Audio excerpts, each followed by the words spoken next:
In this Burnout Extra, I'm going to show you how to swap spark plugs in a 2000 Jeep Cherokee. Now this XJ model has an inline-6 engine and all the spark plugs are on the passenger side or the left side if you're looking at the front of the car, and we're gonna swap all 6 today. I'll link this product right down in the description. If you want the exact spark plugs that I'm using in this video, feel free to click on that link and it will bring you right there. Once again, you'll need 6 of them for the inline-6. However, if you have a different engine, then they're obviously going to be in a different spot, as well as be a different spark plug to begin with. If you want to learn more about how spark plugs work and how they're important to your engine system, I'll link a video right in the top right corner, and that is how an internal combustion engine works, which involves needing spark coming from one of these. So click on that video if you want to learn more about that. There's a couple hoses that you need to take off in order to access where the spark plugs actually go in. For that, I'm going to use a pair of channel locks. You can also use a screwdriver depending on the type of hose clamp, but these 2 rubber hoses will run right along the top of the spark plugs here. Ultimately, it's easy to just kind of pull them back and get them out of the way. So I'm going to release this clip here.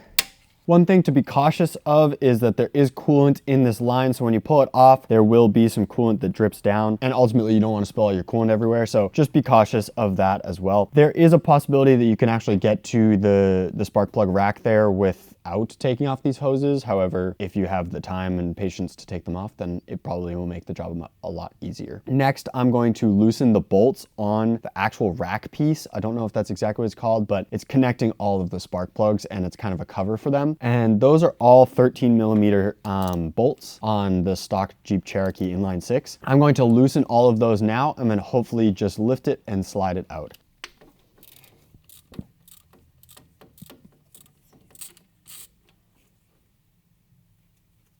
So there's 4 bolts that will be in the rack, and they're all fairly long like this because they go all the way down and into the engine block there. Now the last bolt is actually right near your transmission dipstick. Instead of bending the transmission dipstick, that's not what you want to do. It's actually accessible if you add an extension on your ratchet. You can reach around that without having to bend the trans dipstick tube. Once again, that's kind of an important tube. So yeah, you can get around it with just an extension. So I put a 13mm socket with an extension, and then the ratchet can loosen it no problem.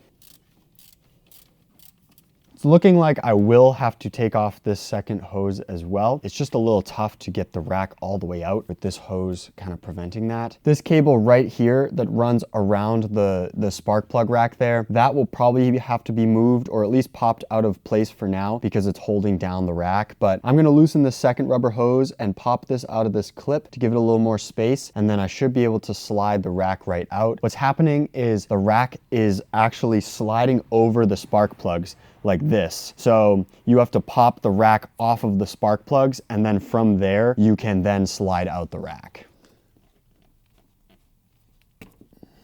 So I've removed the 2 coolant hoses, I tied those back, and now I should be able to kind of rotate this and slide it out the way I want. I've pulled the rack part a little bit forward, and there's actually an electrical plug in the back of the rack that you need to disconnect. It should be an easy disconnect. I'll show you once I get it out. So this is that rack that I was talking about.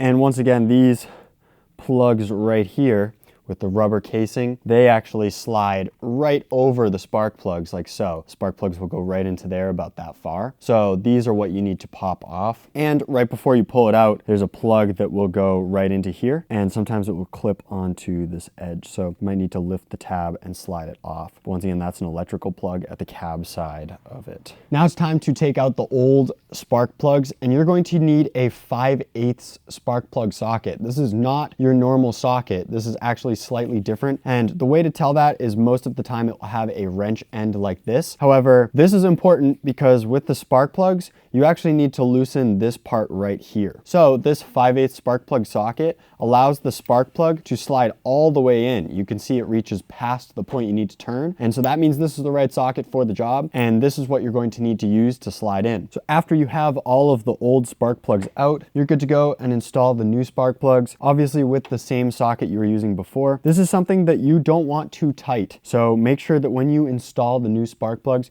you're really not putting a ton of force on it. If you're not sure how tight to put these in, a torque wrench would be ideal here, and maybe 15, 20 pounds of torque would be fine. Obviously, that's something you could look up to find the exact spec, but once again, this is something you don't want to strip, and it doesn't have to be super, super tight in there. Another thing would be you don't want any dirt to get inside those holes. So if you have the old ones out, you want to install the new ones pretty much right away so that nothing gets inside your motor in there, because that could be very bad for the longevity of your motor. With that said, I'm going to start putting in all 6 of the new spark plugs.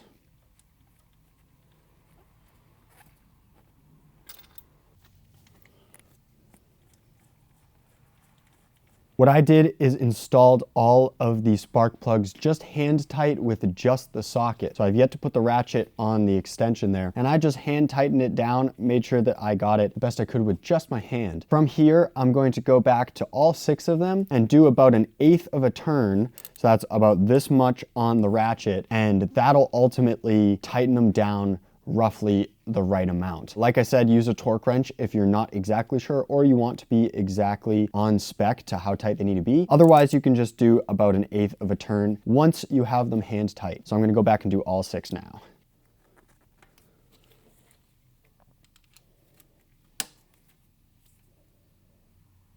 I also took a little bit of compressed air and blew it into each one of the spark plug holes here. That just eliminates a little bit of dust or corrosion that might have built up over time. But now you're ready to put this back in once you have the spark plugs tight, and just make sure you have the plug, the electrical plug, going towards the back. Same process as taking it out, but in reverse. So I actually was able to take it out this way. So I'm going to slide it in kind of like that, and then hopefully pop it right onto each one.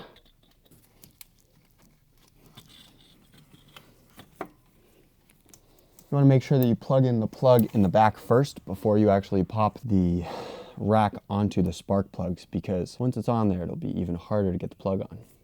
So just remember to do that first. Finally, just plug on the rack onto your spark plugs. Might take a minute to line them up, and you can reach down underneath, kind of like I'm doing now, and make sure that each of the rubber plugs is lined up with the spark plug itself. It should just snap right down into place. And then what holds it nice and tight and secure would be the 4 bolts that we took off originally. These are all the same length, so it actually doesn't matter which ones go in where. Wire brushing threads actually helps clean it a little bit, so that's just what I'm doing before I put the bolts in. Finally, take your 13mm socket, and it's time to tighten those 4 bolts. Now these also don't have to be super tight, just like the spark plugs. So you could actually probably do 15, 20 pounds of torque on these as well, and that would be totally fine. Once again, if you're just using a ratchet, that's hand tight, and maybe 1/8 of a turn after that. But like I said, not super tight, just make sure that you have them threaded in correctly, and it will hold that rack nice and snug against it.